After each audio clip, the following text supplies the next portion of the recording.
Shalom, shalom, everyone. Today I want to take a look at what it means to let our light shine. Where that comes from, how it looks, what we should be shining.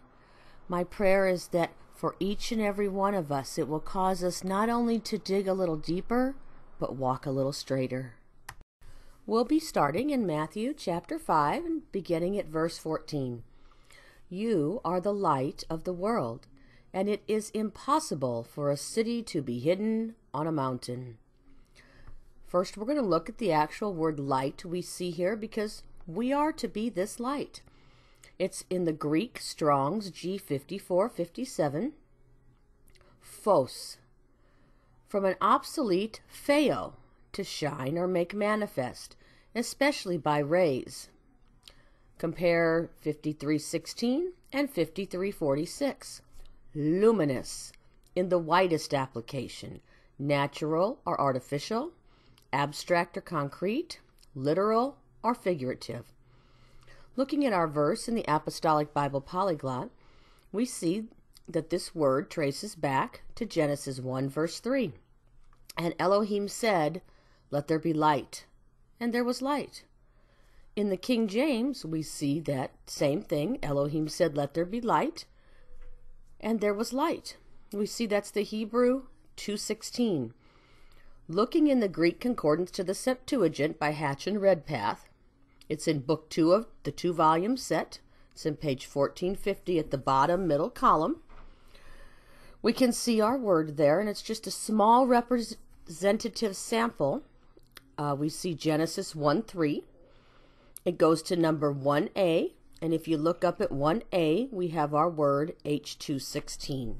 Now that we've got our Hebrew number, we can look it up in the Strong's Exhaustive Concordance. It's or from H215, illumination, or concretely luminary, in every sense, including lightning, happiness, etc. We can then turn to our Theological Word Book of the Old Testament.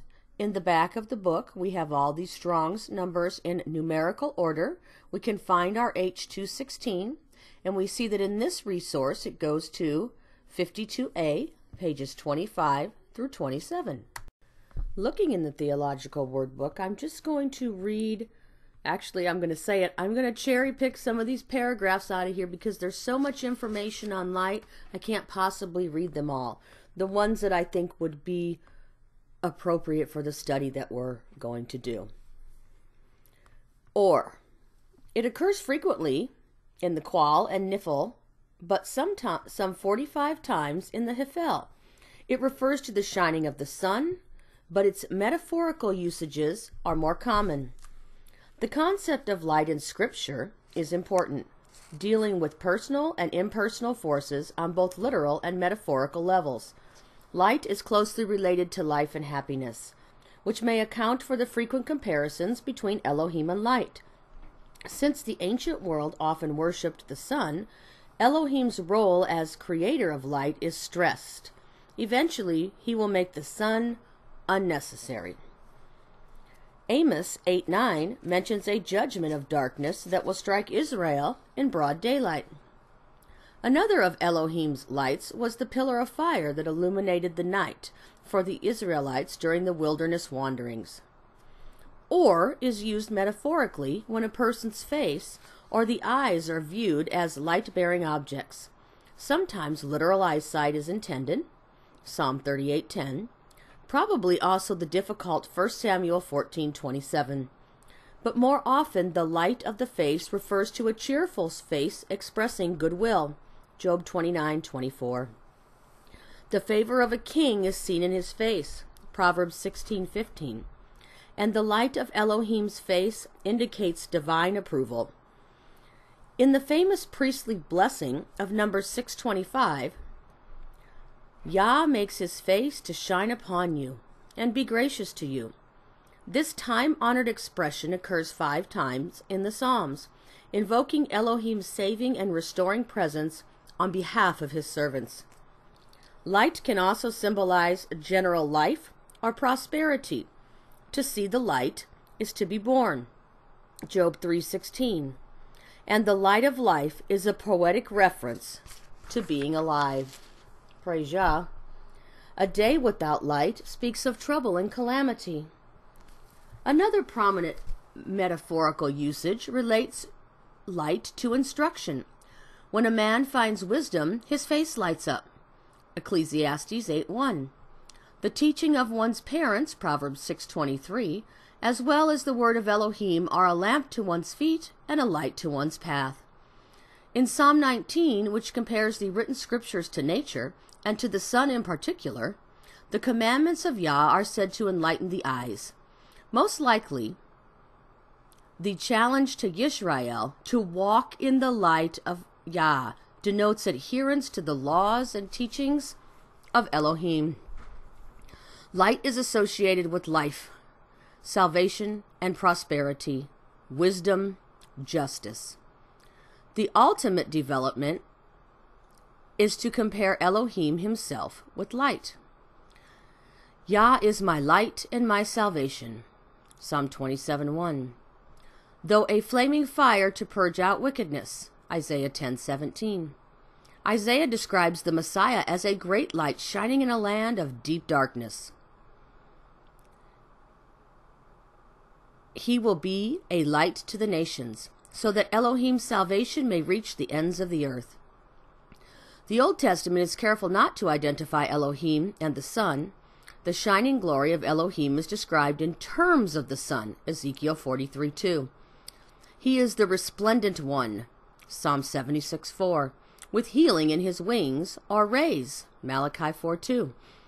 In the future age of bliss, the glory of Yah will rise upon us, Isaiah 60:1-3, and he, not the sun, will be an everlasting light, Isaiah 60:19-20. So that's what it says about light and the word or. Now I want to read this little section. This next word is actually in this root line. It actually comes from or. It actually maybe should have been the word or to begin with. It's the ermine. It's the ermine and the thummim. This word occurs 7 times in the Old Testament, only in the plural. A presumed singular light, ASV flame, Isaiah 50:11. Whence fire, Isaiah 31:9 and 44:16. Ermine meant also east, region of light, Isaiah 24:15. In all but 2 cases, the ermine appear with the thummim. Both were placed in the high priest's breastplate of judgment and were involved in obtaining oracular judgments from Elohim. Although ermine probably derives from or, be light, other possibilities include arar, curse, and ara, pluck off. Only in the post-exilic times do ermine and thummim occur without the article its equivalent, indicating that despite the KJV capitalization, these were originally common nouns meaning lights and perfection. See tamam as the LXX and later Greek photismoi kai telotius, or more freely, Delosis Kai, Althea, illumination and truth. The ermine and thummim appear in Scripture without explanatory identification, except they were to be put in the breastplate and be upon Aaron's heart, which may suggest that these are none other than descriptive terms from the 12 precious stones of the immediately preceding context, inscribed with the names of the 12 tribes of Yisrael. So these were not some magical devices that people have said they are over the years. This is lights and perfection. These were close to the high priest's heart, a foreshadow of what's close to our high priest's heart, bringing everything into the light and making it, showing that it is tamim, mature, blameless, and spotless. And that is what Or is supposed to do. Bring these things into the light. A quick look into the Ancient Hebrew Lexicon by Benner, which is the book that I recommend that everybody have. We see that this word is at 1020JN. It's our word Or, light. The light from the sun, moon, stars, fire, candle, or other giver of light. Comes from the J, which has a concrete of light. At the two-letter parent root, we see the L and the Resh.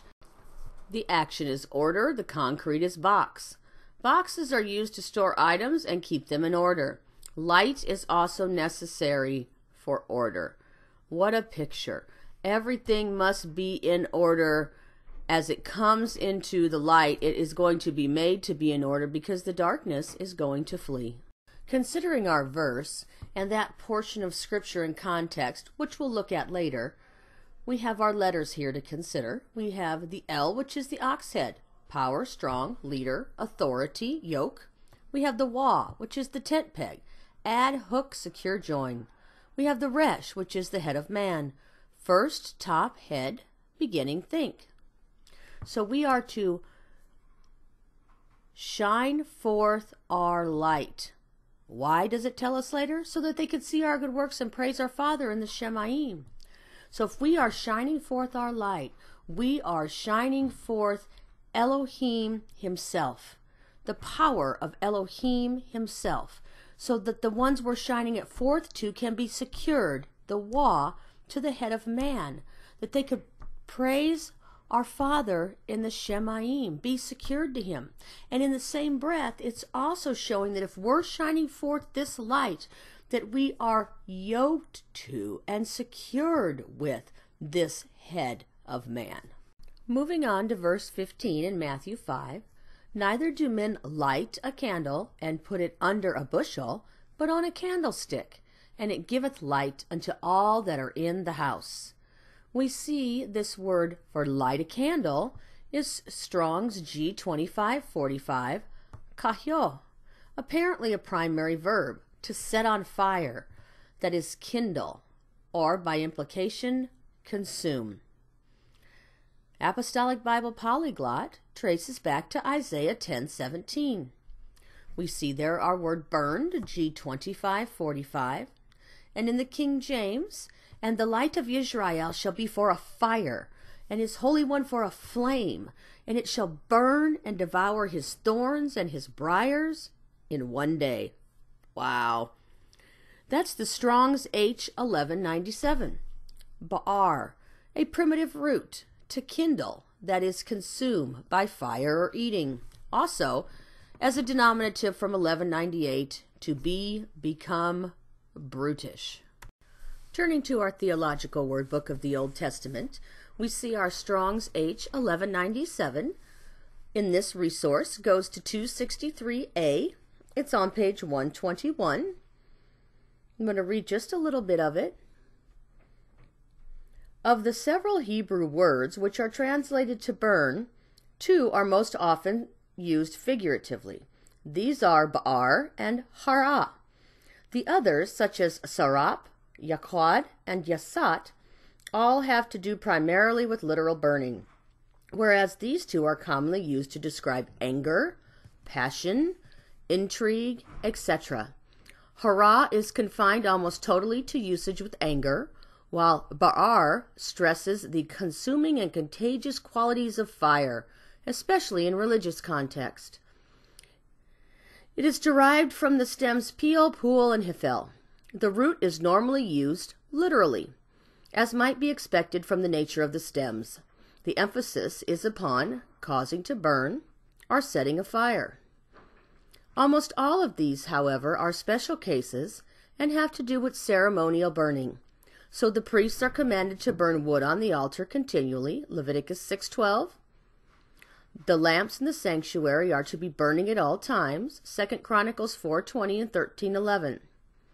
The prototypes of these are the theophanies in which Yah appears, in which Yah's appearances are associated with the continuously burning bush, Exodus 3:2-3, and the burning on Mount Sinai, both of which seem to represent the very character of the righteous and purifying Elohim. This ba'ar is used with fire when it is Elohim's instrument to consume the wicked. To be of an alien nature to Elohim is to be dry tinder before a flame, Isaiah 10:17. This, the prophets promised, was to be rebellious Israel's experience before a holy Elohim. The word is also used to describe intense emotions. So here we see our word in 2 Chronicles 4:20 there in the middle in orange, burn, H1197. So we have this fire, this picture of this burning, representative not only of Yah himself, but it's something that we are to be shining forth, is this fire of Yah. We're supposed to be lit, and I know we've heard it so many times in the past. Are we really on fire for Yah? Are we shining forth this shining light that would cause people to praise our Father in the Shemaim? And the thing is, not everybody's going to praise Yah in the Shemaim when they see this fire and this light shining forth, because they're not of Israel. They're not interested. So some people are going to continue to walk in darkness, while other people are going to come to this light to praise Yah. So don't be discouraged. Just keep going, because you never know who you're shining in front of that might respond to this light and praise Yah in the Shemaim. And that should be our whole goal, is to be esteeming Yah so that we might be esteemed of Yah. Taking a look at the next word in verse 15, neither do men light a candle and put it under a bushel. We're going to look at candle. It's Strong's Greek 3088. Luknos, from the base of 3022, a portable lamp or other illuminator, literally or figuratively. We see tracing it back in the polyglot, Exodus 25:37, and you shall make lamps. It's 7. So here we have our lamp, G3088. Looking at that in the King James, we see, and you shall make 7 lamps, H52:16, for it, and they shall mount up its lamps so that they give light in front of it. Looking again in the Theological Word Book, we see that our H52:16 goes to 1333, and this root line information is on page 565 and 566. We'll read the short paragraph in the TWOT. The words near and near refer to the small bowl-like objects which contained oil and a wick to be lit to provide light. The lamp is of more than usual archaeological interest, for the changing shapes of the lamps through the centuries is often a good index to the stratum being excavated. Our noun in its various spellings occurs 49 times. That's really all it says on that specific word, but we'll come back to this same root line when we get to the lampstand. Taking a look at the word in the Ancient Hebrew Lexicon by Benner, which again is the book that I would encourage everybody to get, we see that it is at 1319 AN. The N says lamp. The A is concrete of lamp, an oil-filled container with a wick that gives off light. We see at the 2-letter parent root, he has it as a nun resh. The action is plow, the concrete is light. The pictograph nun is a picture of a seed. The resh is a picture of the head of man, representing top or beginning of something. Combined, these mean seed beginning. Rains in the mountainous areas cause a flooding of the rivers. The rivers swell, causing the water to flood the land next to the river. This is the only water that the land will see and is necessary for crop production.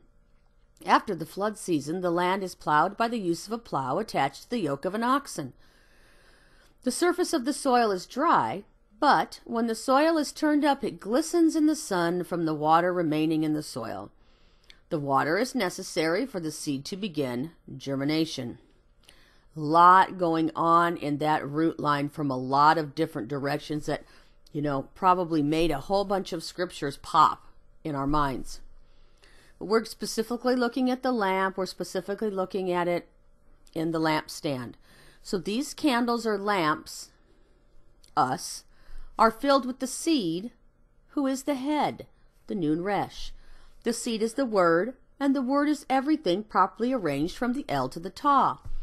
When we allow ourselves to be crushed like olives and full of oil, we can produce light via fire to shine onto those who are the 12 tribes of Israel, the 12 tribes of the showbread, those who are scattered in the nations. So back to Matthew 5:15, we see our word candlestick. Don't put this under a basket, but put it on a candlestick. Candlestick is Strong's G3087. Lucania from G3088. A lampstand, literally or figuratively.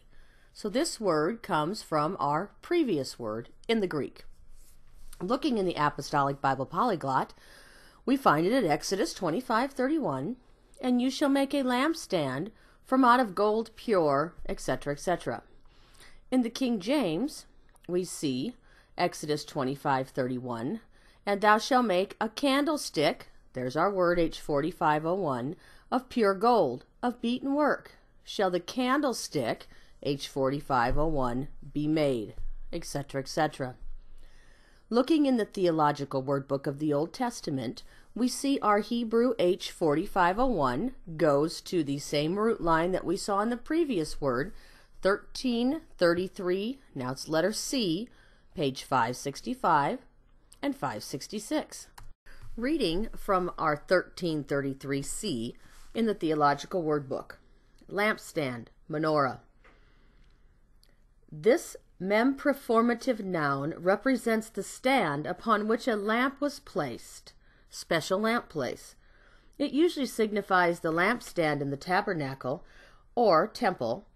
There is an exception here. It occurs 42 times. Yah directed Moshe to put a lampstand holding 7 lamps in the holy place. These 7 lamps represent Elohim's perfect leadership over his people. These lights were to burn always, being trimmed morning and evening. While they were being trimmed, the attendant was to burn incense representing the prayers of Elohim's people. In 2 Samuel 21:17, David's death is represented as the quenching of Israel's lamp. Hence he is viewed as the one who leads Israel into a blessed state. David, in turn, confesses that Yah was his lamp, 2 Samuel 22:29, i.e., the one who enlightened his path through darkness and led him into a state of blessedness.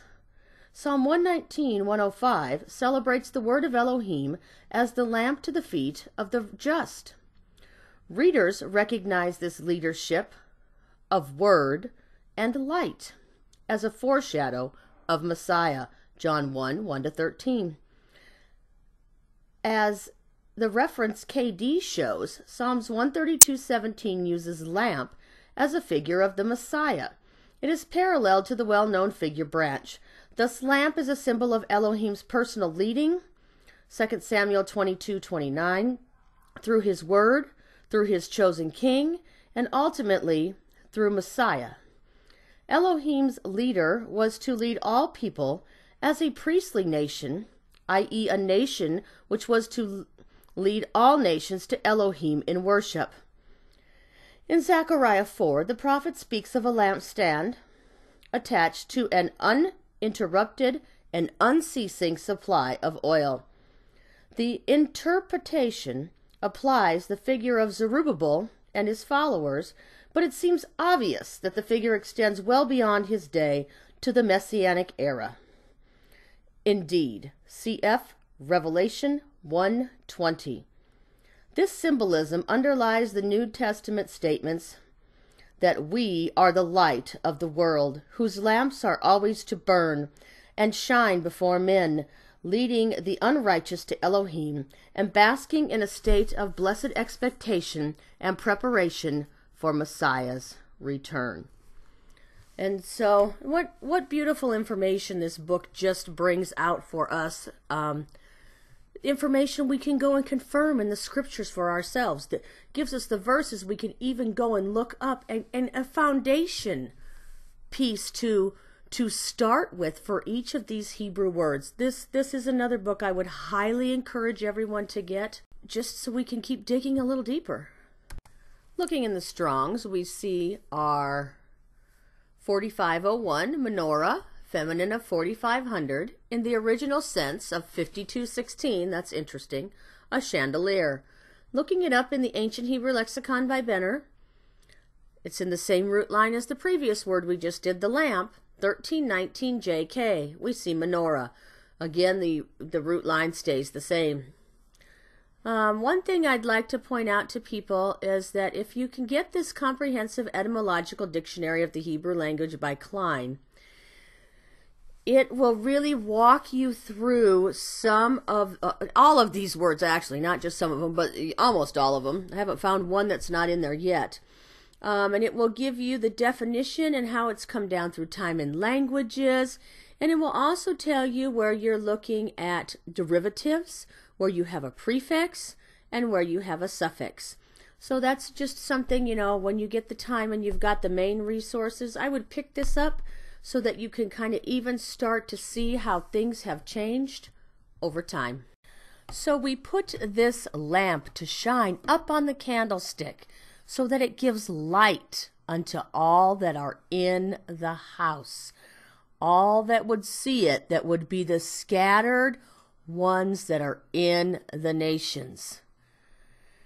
If they're not of the scattered ones that are in the nations, they're not going to see it. They're going to continue to walk in their darkness. So let's look at the fact that it gives light unto all those that are in the house.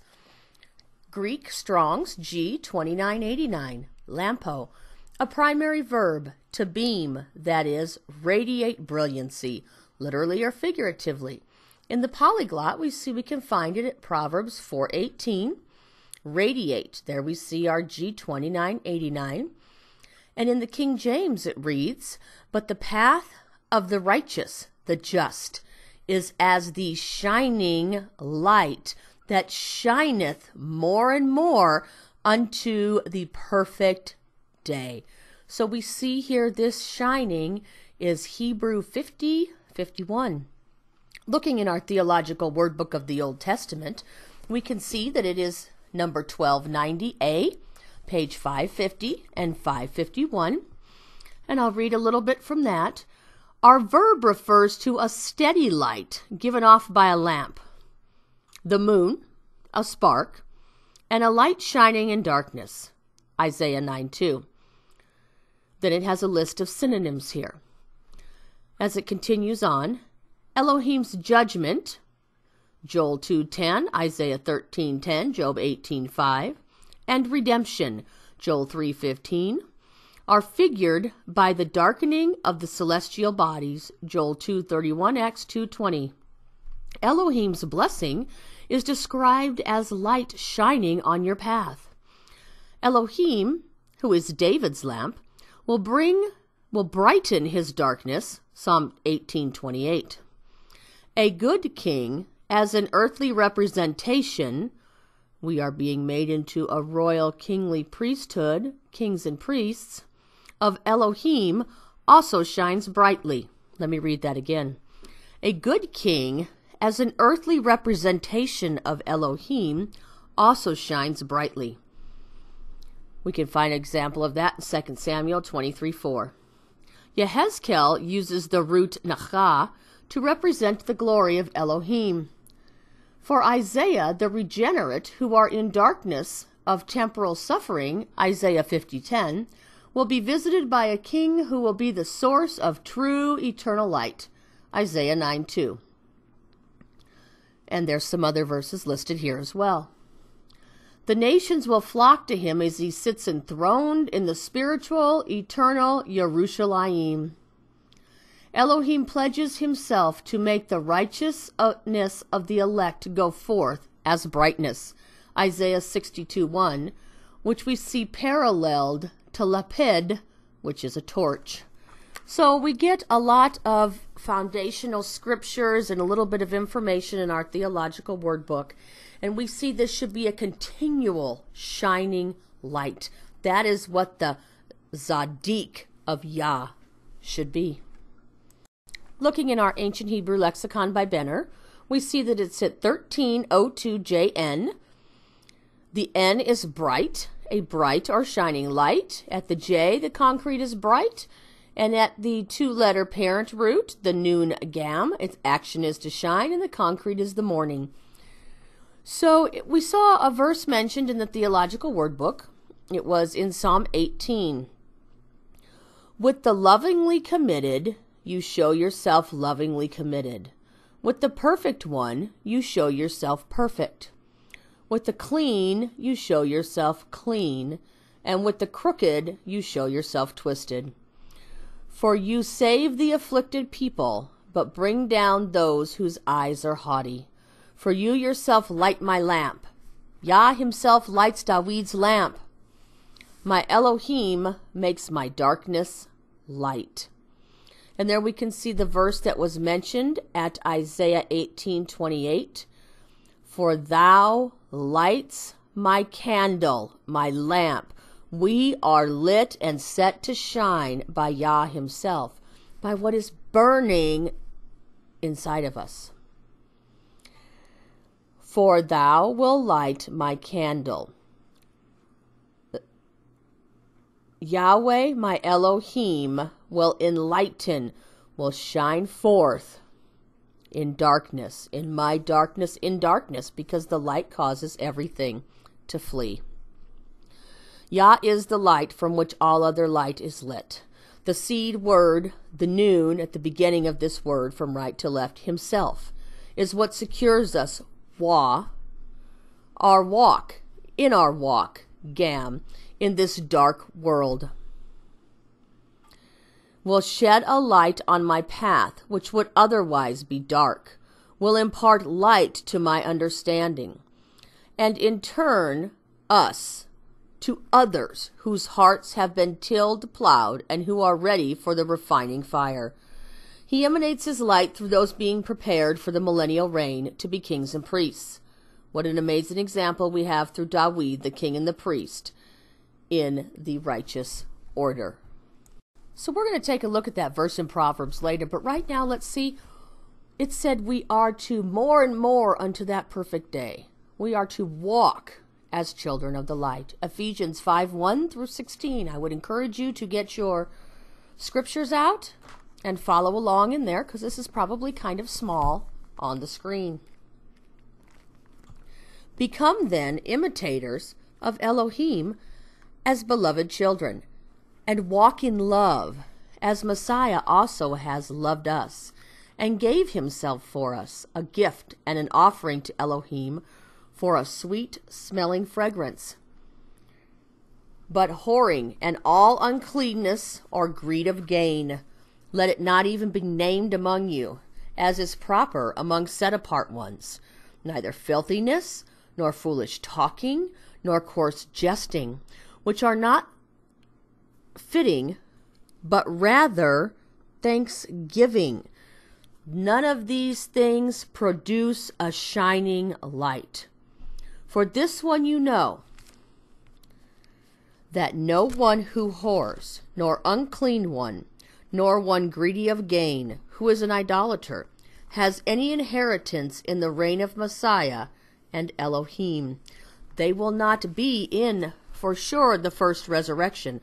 They will not rule and reign with him 1,000 years. Let no one deceive you with empty words.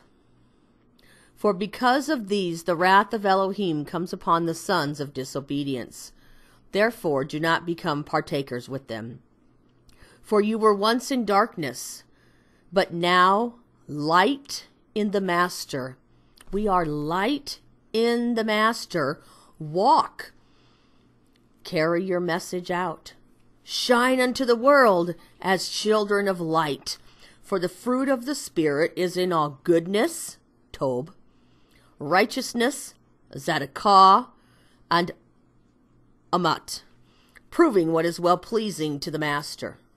And have no fellowship with the fruitless works of darkness, but rather convict them, reprove them, bring them into the light. For it is a shame even to speak of what is done by them in secret. But all, being convicted, are manifested by the light. For whatever is manifested is light. If these things are being manifested, it is the light that's bringing them into manifestation. That is why he says, "Wake up, you who sleep, and arise from the dead, and Messiah shall shine on you." When's he going to tell us to wake up? When we're asleep and it's time for the first resurrection. Wake up. Wake up now, so that when we fall asleep, those who will fall asleep will arise from the dead for the first resurrection, that Messiah shall shine on us, because he has shined through us on this earth. See then that you walk exactly, not as unwise, but as wise, redeeming the time, because the days are wicked. We need to walk as children of light, shining forth what Messiah shined forth. Hallelujah. So let's go back to our verse where we started, and let's grab that in context now and take a look at that and see what these things are that are goodness, righteousness, and truth. Matthew 5:14 through 20. You are the light of the world. It is impossible for a city to be hidden on a mountain. Nor do they light a lamp and put it under a basket, but on a lampstand, and it shines to all those in the house. Let your light so shine before men that they see your good works and praise your Father in the Shemayim, in the heavens.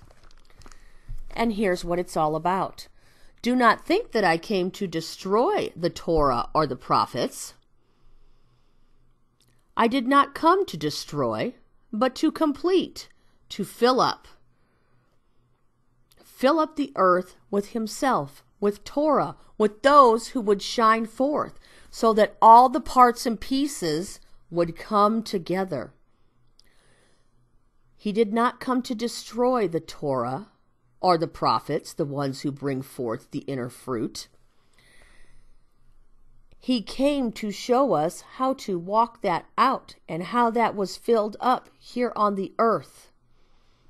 For truly I say to you, till the heaven and the earth pass away, hasn't happened yet, one yod or one tittle shall by no means pass from the Torah till all be done. Whoever then breaks one of the least of these commands and teaches men so shall be called least in the reign of the heavens. Why?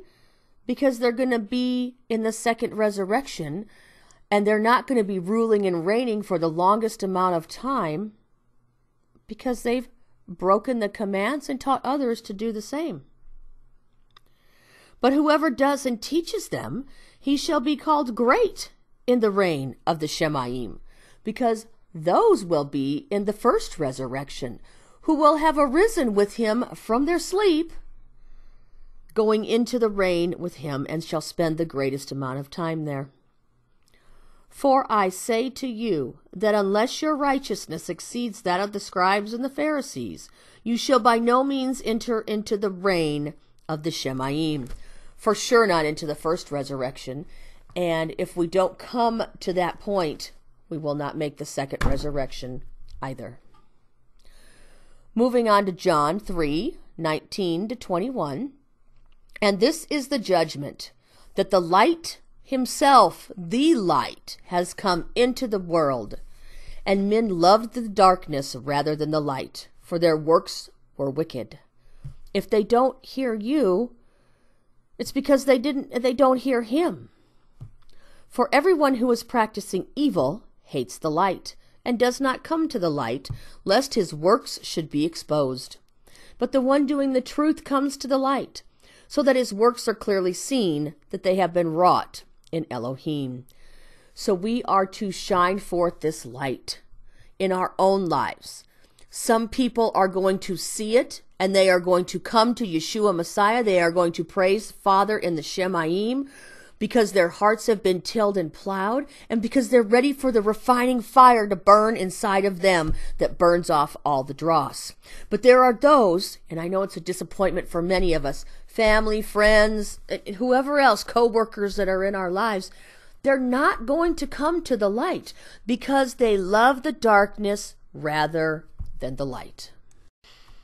Here we see in John 5:32-47, Yeshua, Yah who came to rescue us, speaking to some Yehudim who knew the Torah about the one he considered that came shining and burning as a light.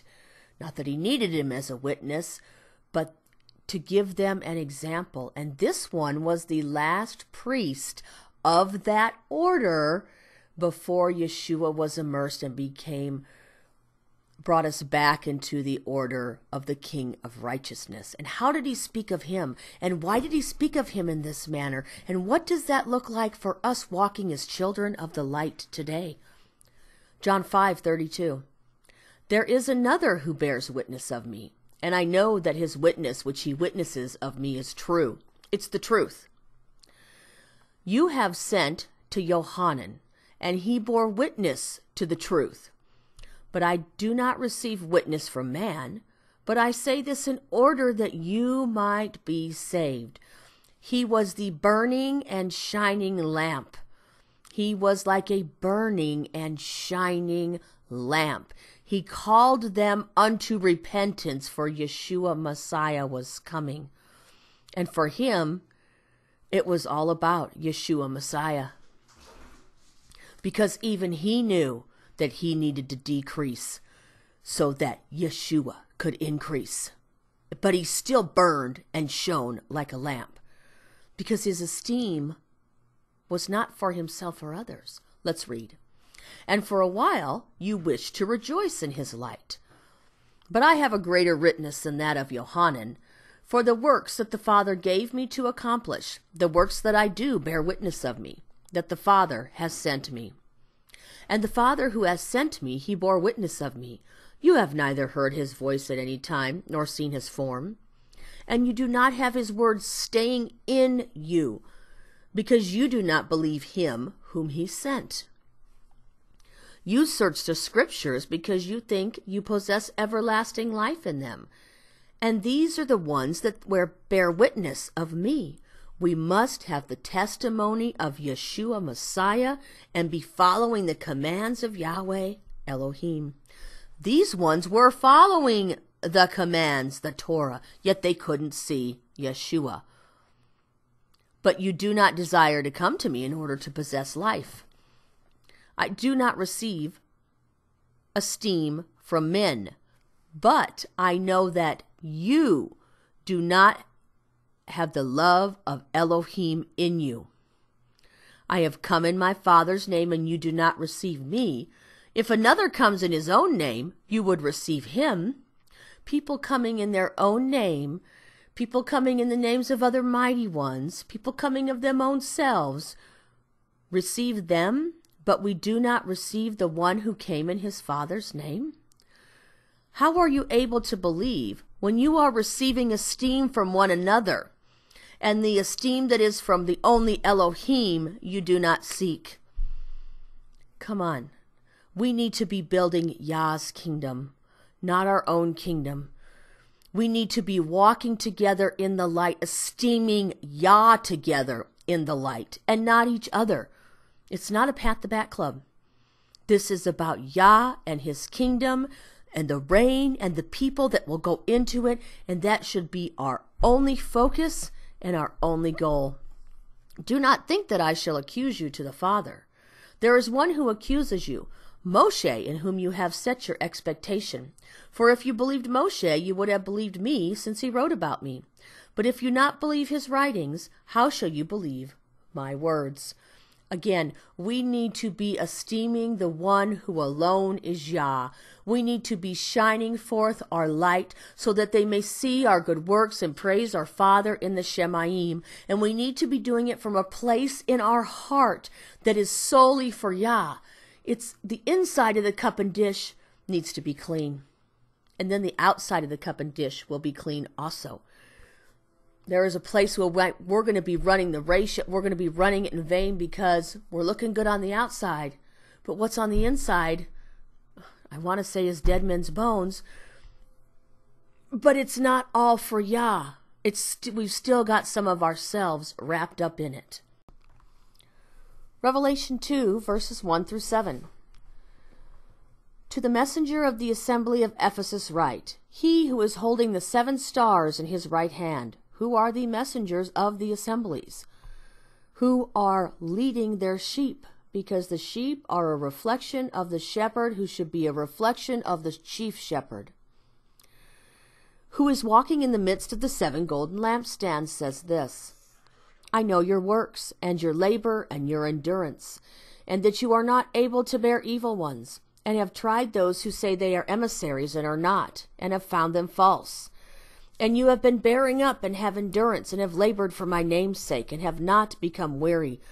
All good things, all good things, all good things, doing the works, bearing up through endurance, performing the labor, calling out the evil ones, the ones that are false. But yet he's got this against them, that they have left their first love. Leaving their first love is about what they are giving heed to. It is about the intent that is in their heart. They are putting out the works, the labor, the endurance. People are able to see these things. But they're not putting it out from a place that is of their first love, which should be Yah. Back to John chapter 5. Verse 41. But verse 40. But you do not desire to come to me in order to possess life. I do not receive esteem from men, but I know you, that you do not have the love of Elohim in you. It's dying. They didn't have it in them, and these ones are leaving their first love. They're giving heed to something else. I have come in my Father's name, and you do not receive me. If another comes in his own name, you would receive him. How are you able to believe when you are receiving esteem from one another, and the esteem that is from the only Elohim you do not seek? They're doing all the right things. It looks like they're doing all the right things. But where's their first love that is inside of them? There's these things that we can't even see inside of other people, but Yah knows. So remember from where you have fallen, and repent and do the first works. Give it all to him. Or else I shall come to you speedily and remove your lampstand from its place, unless you repent. Yet this you have, that you hate the works of the Nicolaitans, which I also hate. He who has an ear, let him hear what the Spirit says to the assemblies. To him who overcomes, I shall give him to eat from the tree of life. He has to be first. He has to be first.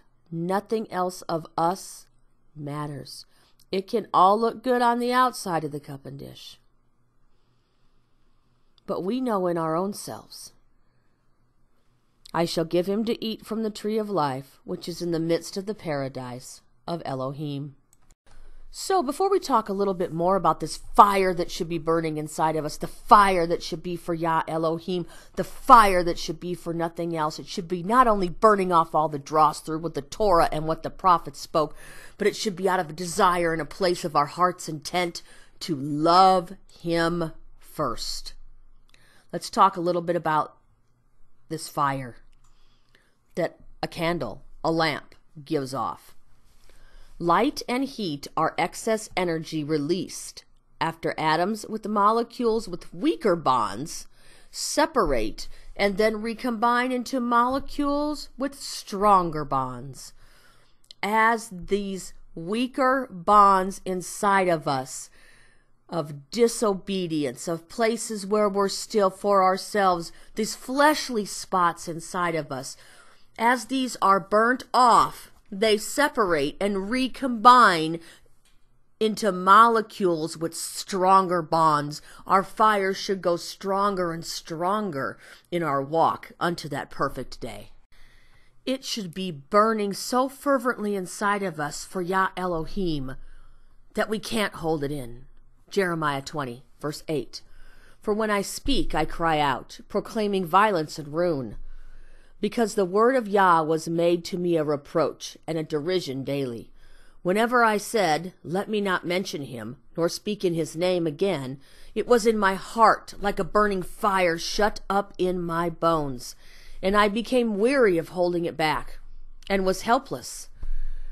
For I heard many mocking, fear on every side. Expose, they say. Yes, let us expose him. All my friends watched for my stumbling, saying, he might be lured away, so that we prevail against him and take our revenge on him. It doesn't matter. This should be burning inside of us like a fire. It should shine forth the brightness of Elohim, and it doesn't matter what they say, doesn't matter what they do, it just doesn't matter. We need to stoke that fire, stoke those flames by being in the one who is Yeshua Messiah, who came to deliver us, who came to rescue us, following his commands and doing it all for him. So we saw that in John the Baptist, Yochanan HaMabil, who cried out, repent, repent, who decreased so that Yeshua might increase, who gave all esteem and glory to the Father, to the one who came to rescue us. He gave all the esteem and the glory to him, and nothing was about him. He knew he had to decrease so that Yeshua Messiah could increase, not only on the earth as walking, but in a place in his heart. So do we see this anywhere else? Luke 24, verse 13.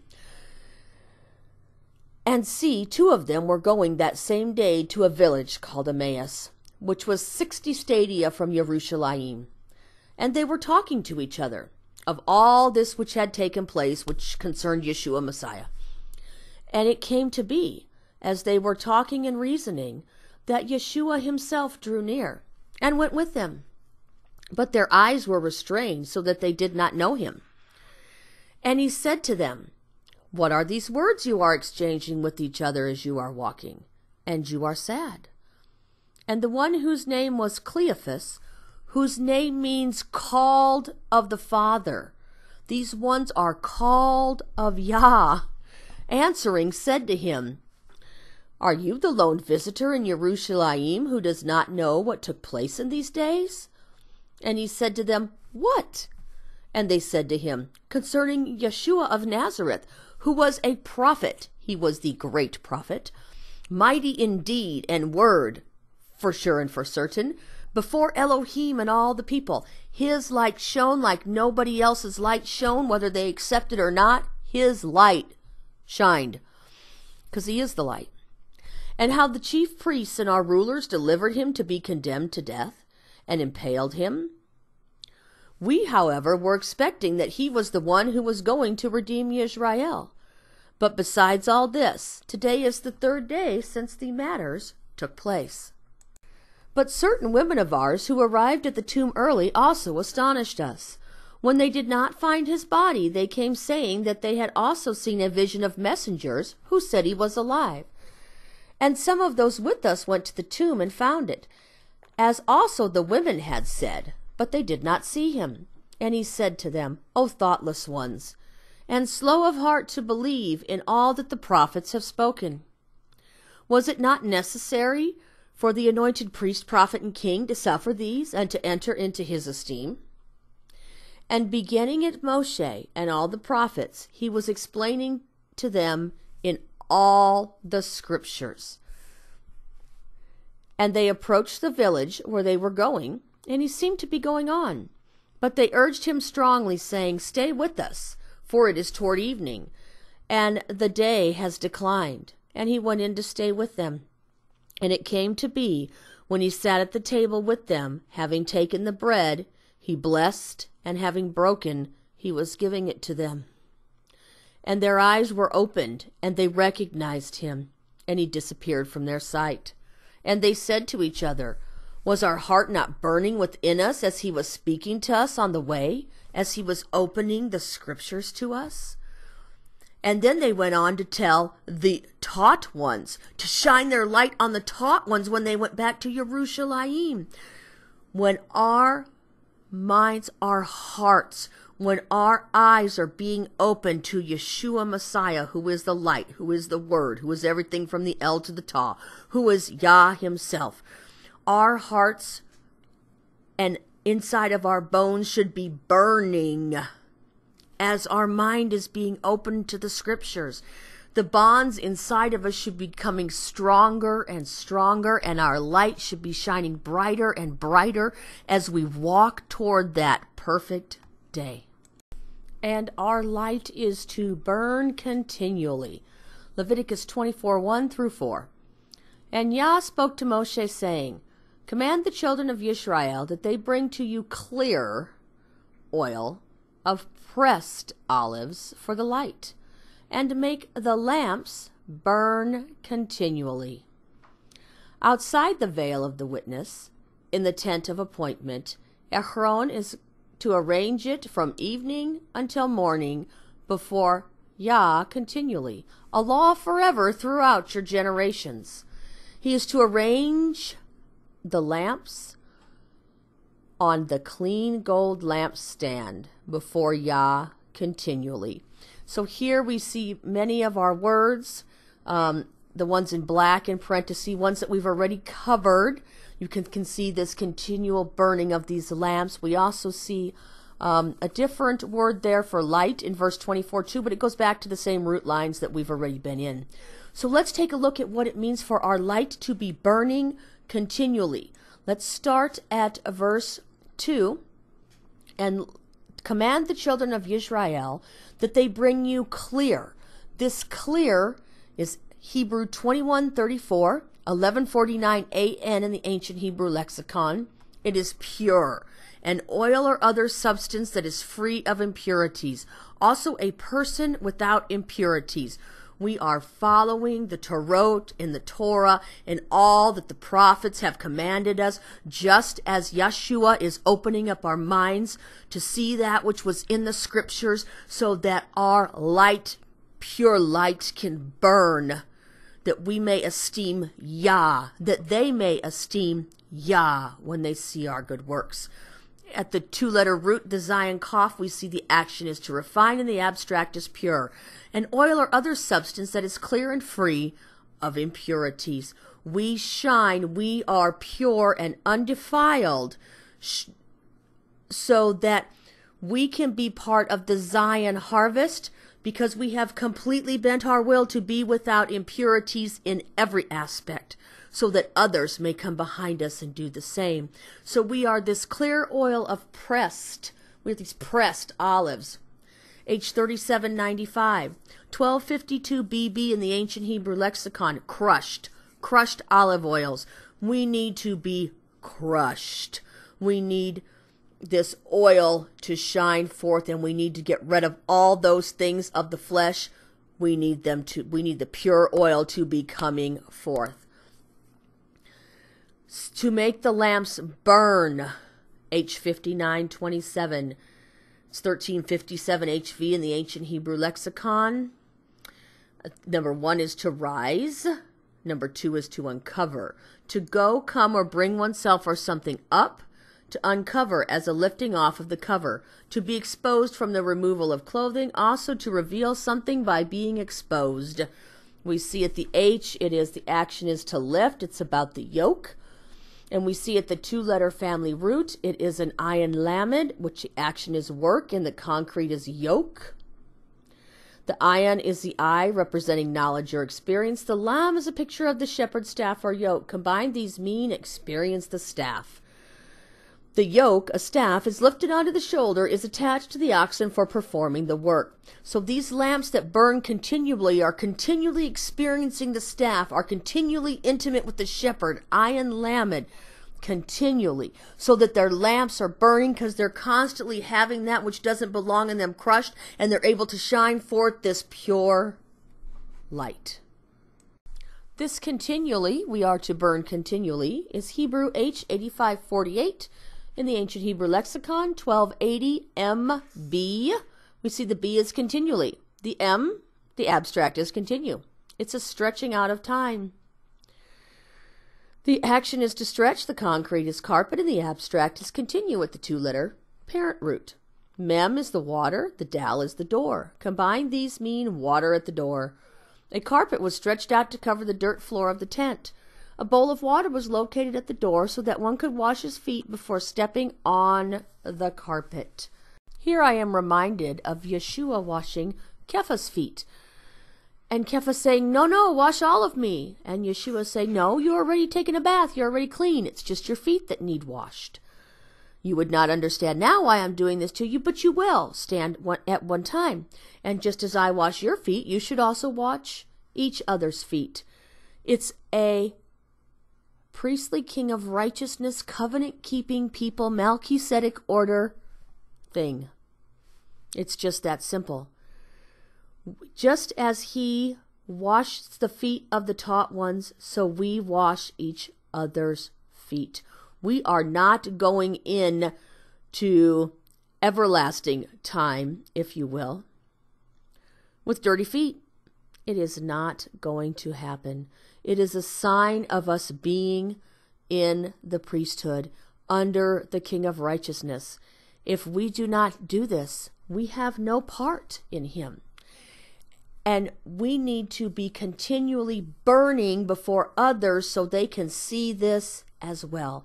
It is for all those. The light is in the house for all the 12 tribes of Israel. And again, that's why the light is shining on the 12 tribes. So that those that are being called out to be in the first resurrection will see this light shining and burning and come to the light. Verse 4, and Aaron is to arrange Eltah, the lamps, on clean gold lampstands before Yah continually. Aaron the high priest, picture of Yeshua our high priest, Yah the high priest who was the original first high priest, who came to rescue us. These are to be arranged. H6186, 2576V in the lexicon, arrange, to set something in order. Action is to arrange. The concrete is a plan. You can be for sure and for certain that he's got a plan and he's known what it's been since the very beginning, and things are arranged just exactly as he's going to want them to be, and they are going to be in order. Because Debar, his word, is in order. The King of Righteousness is about order, because in him there is no chaos. He is not surprised by anything that's coming up. It's all been planned ahead of time. He is to arrange Eltah, the lamps. And what should we be having inside of us arranged in order that should shine? Everything from the El to the Tah, that we can lead people to Yeshua Messiah by shining forth in the things that are in the proper order. We can't be out of order doing them out of order, or for somebody else. We have to be doing them in order for the high priest who sets things in order. And there we see our word continually. Why? So we can continue on with him in the reign, everlasting time, forever and ever. So that we saw that the high priest had a plan. It's in order. It's arranged. But who are these lights that are burning, that he has in order, that are arranged? Proverbs 4:18. But the path, the orek, of the just, the tzedakah, the tzaddik, the righteous, those in the order of the King of Righteousness, who will be kings and priests, they are as a shining light that shineth more and more unto the perfect day. We see the more and more there in orange is Hebrew 1980.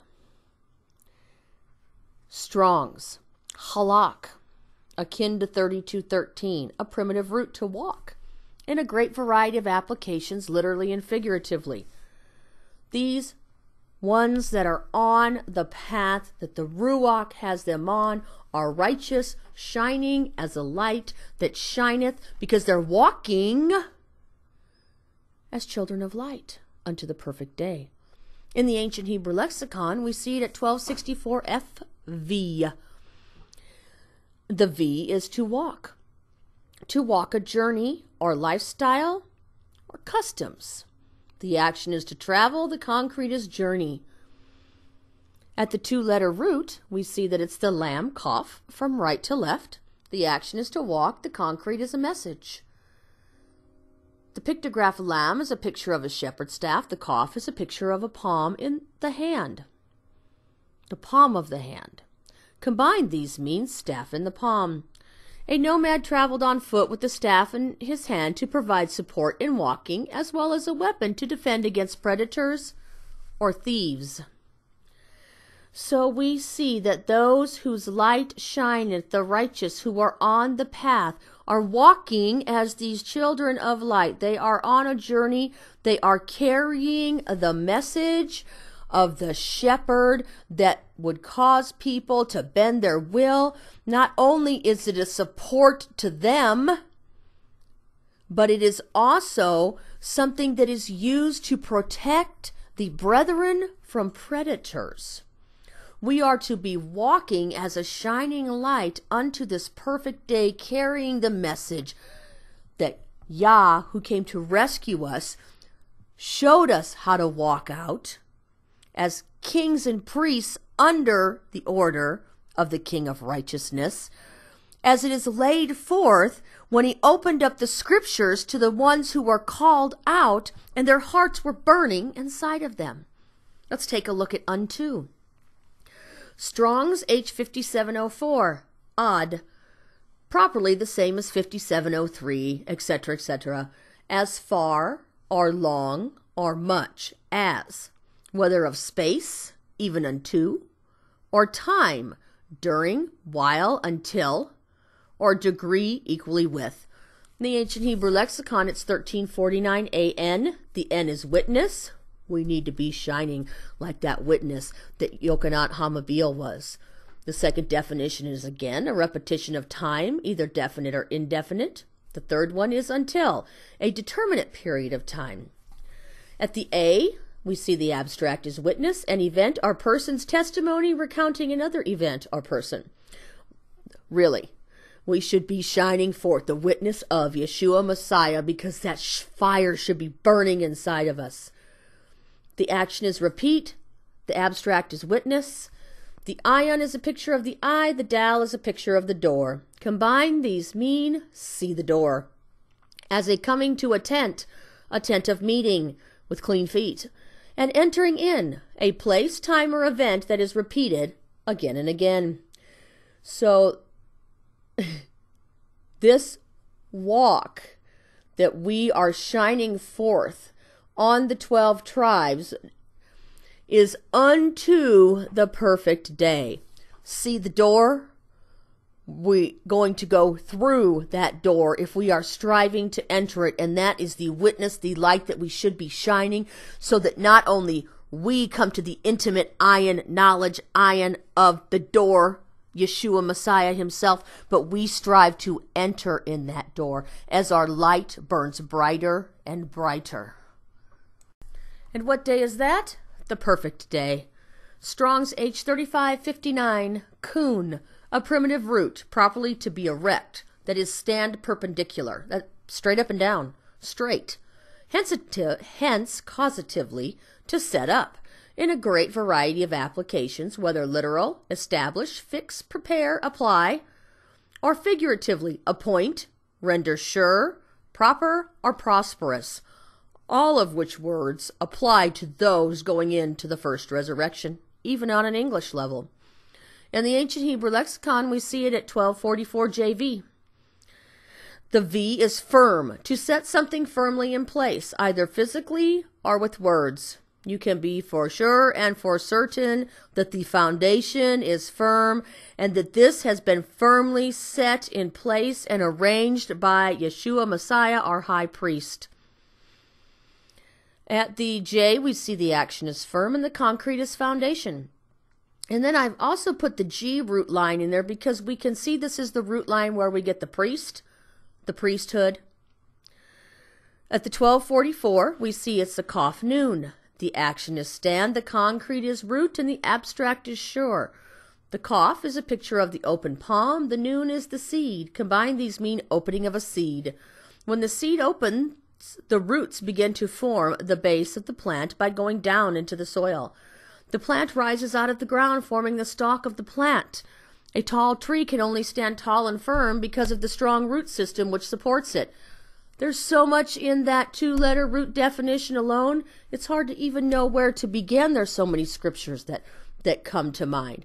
So we have this seed that's been planted, and we are shining our light because a plant needs a light, and we need to be shining our light unto that perfect day, so that not only is that fire burning off the stuff and the light is shining, the light comes and shines on the seed in our own heart and our roots go deeper, but it shines on others and their roots go deeper so that Yah can give the increase, so that what started out as a seed then gets formed into a stalk that becomes a perfect head so that it can be ready for the harvest. And these trees, who are the elders and the strong ones of the community, only stand tall and firm because of the strong root system which supports it. Who's the root? So this perfect day is a firm day, is an established day. It has been prepared for those who are appointed. It is rendered sure for those who will be prosperous, not in earthly matters, not in fleshly things, but to those who have prospered in the scriptures, in Yeshua, that has been opened up to this opening of the seed that is inside of us, because the fire is burning within us. In the Theological Word Book of the Old Testament, we see our Hebrew 3559 is at number 964, and it's on page 433 and 434. This root occurs with its derivatives more than 288 times. 217 of these occurrences are verbal, appearing in all stems but the qual. The nifl and the hifl occur most often. The root meaning is to bring something into being with the consequence that its existence is a certainty. This latter is not so much in view in the cognate languages, which seem to stress existence or the bringing into existence of a thing. And there is so much in here on this root line that there's no way that I could possibly read it all. It goes on for almost 2 full pages. So I would, I'm just going to highly suggest that you go and get this reference. So let's give another witness to this royal priesthood that's shining forth. 1 Peter 2:9. But you are a chosen race, a royal priesthood, a set-apart nation, a people for a possession, that you should proclaim the praises of him who called you out of darkness into his marvelous light, who once were not a people, but now the people of Elohim, who had not obtained compassion, but now obtained compassion. And I'm not going to do the trace back from the Greek to the Hebrew on this. I would suggest that you all go do it and check into it for yourselves. Do a little research. Just to get some practice tracing these words for yourself. When we trace it back all the way to the ancient Hebrew lexicon, we find it at 1104a IE1. We see it there in orange. It's a shining through one's actions or words, maybe in a positive praise or a negative folly. At the A, we see the action is to look toward a sight. At the 2-letter parent root, from right to left, we see the helam. The action is shine, the concrete is star, and the abstract is distance. The hay is a man with his arms raised, looking at a great sight. The lamb is a shepherd's staff representing the idea of toward, as a staff is used to move the sheep toward a direction. Combined, these letters mean a looking toward something, such as a looking toward a light in the distance. The stars have always been used to guide the traveler or shepherd to find his home or destination. We also see the same definition in the BV down there at the very bottom. So we see this royal priesthood, set apart nation, people for a possession. These kings and priests should be proclaiming, should be shining forth through their words and their actions the praises, to give praise to Yah Elohim, who came to rescue us because he brought us out of darkness and into this marvelous light that should be burning inside of us so that everyone else can see it, for those who would come out of darkness and turn from their wicked ways and praise our Father in the Shemaim. We should be looking toward that light as we receive more and more of the revelation of what's opened up to us in the teaching, in the scriptures, in the law of the shepherd and the ways of the shepherd himself. We should shine brighter and brighter and move closer and closer to Yah until that perfect day. And there should be those that see that and come right behind us. This is the duty and the responsibility of a chosen race, a royal priesthood, a set-apart nation, a people who he has called for his possession. Psalm 102, verses 11 through 28. My days are like a shadow that lengthens, and I wither away like grass. But you, O Yah, shall be enthroned forever, and the remembrance of you be to all generations. For you yourself shall arise and have compassion on Zion. For the time to favor her, the appointed time, has come. It's coming. For your servants have been pleased with her stones, and they favor her dust. And the nations shall fear the name of Yah, and all the sovereigns of the earth your esteem. For Yah shall build up Zion, he shall appear in his esteem. He shall turn unto the prayer of the destitute, and he shall not despise their prayer. This is written for a generation to come, so that a people to be created, a family of heads, praise, shine forth through their words and actions. So that a people to be created, praise Yah.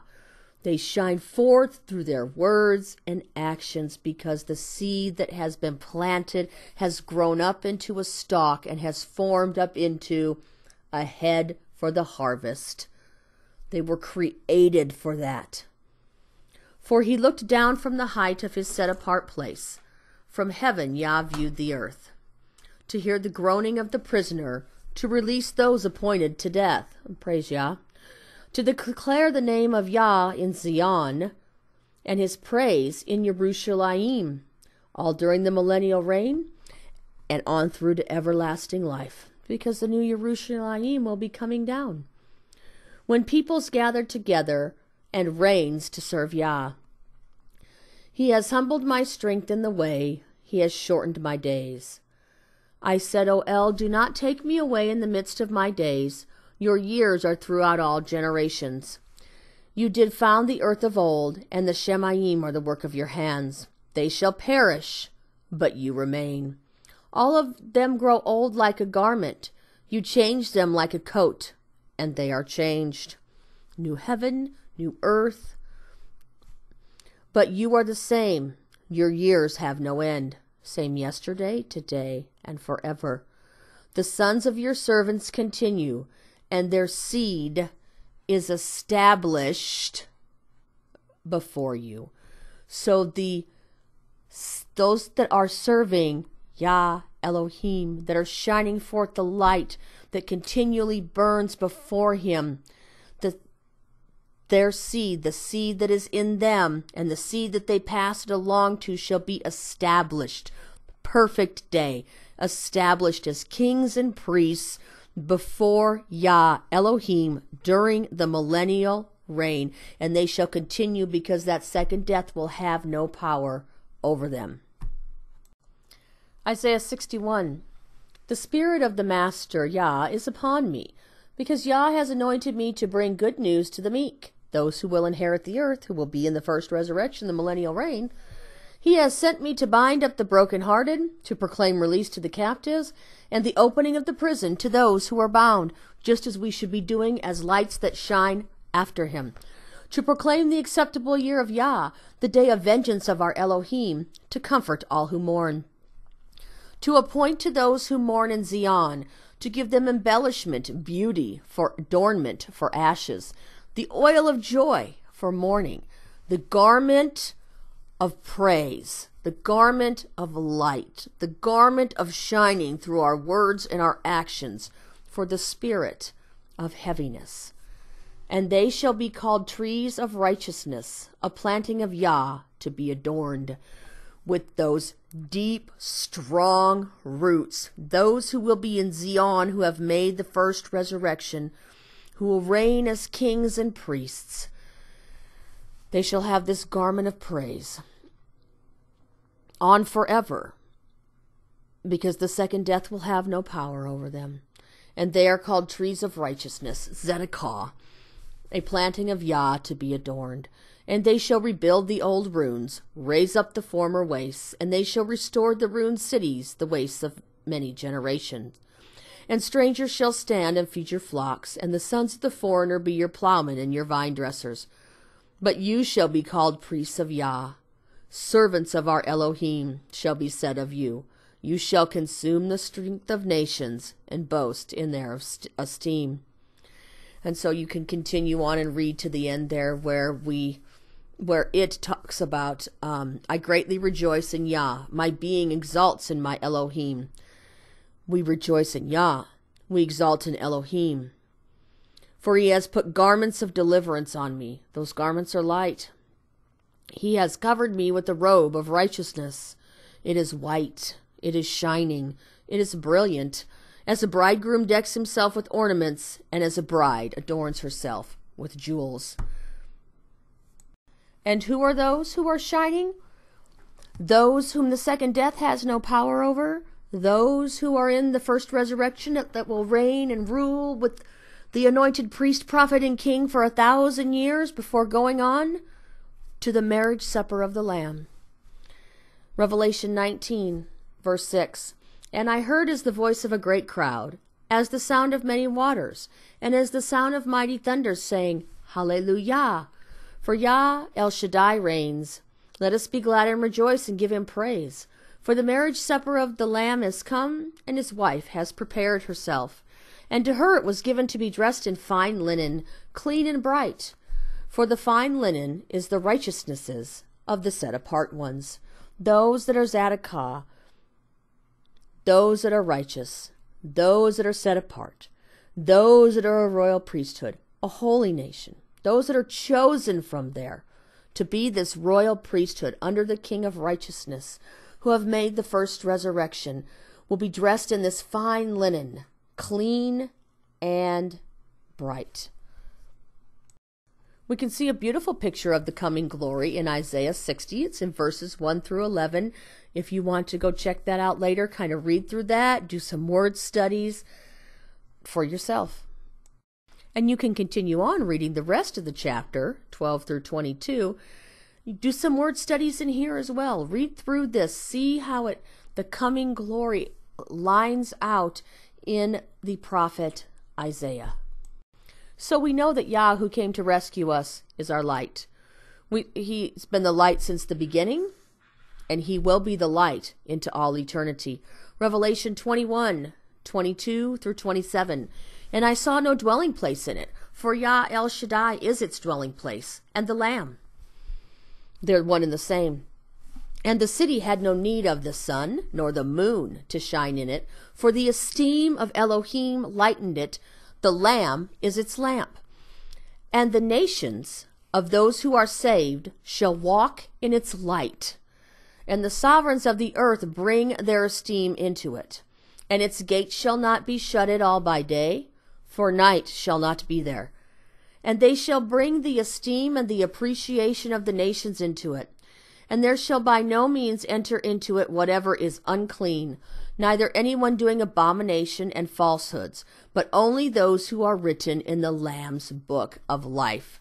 Those who are following the Torah and the prophets, not one jot, one tittle, one yod of what the light is all about.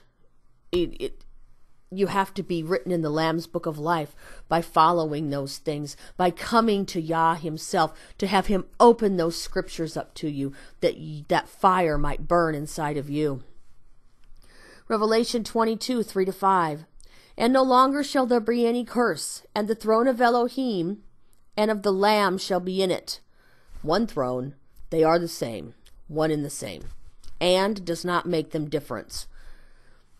Some of those words, of and the, probably the of in particular, it's probably not even there. And his servants shall serve him.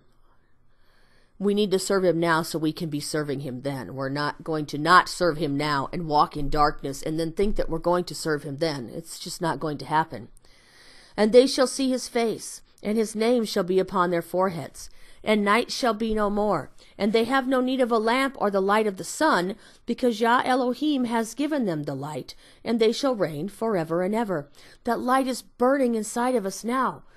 He's given us the light to shine forth, and in that day it will come into its fullness and its brightness, and we shall reign forever and ever with him. My prayer is that this has been a blessing to each and every one of us, and that we might go forth shining the light from the fire that burns inside of us, that they may see our good works and praise our Father in the Shemayim.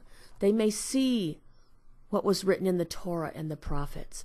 They may see that it's all about him and not about us, and that they may praise our Father in the Shemayim. Let us let our light shine. Hallelujah.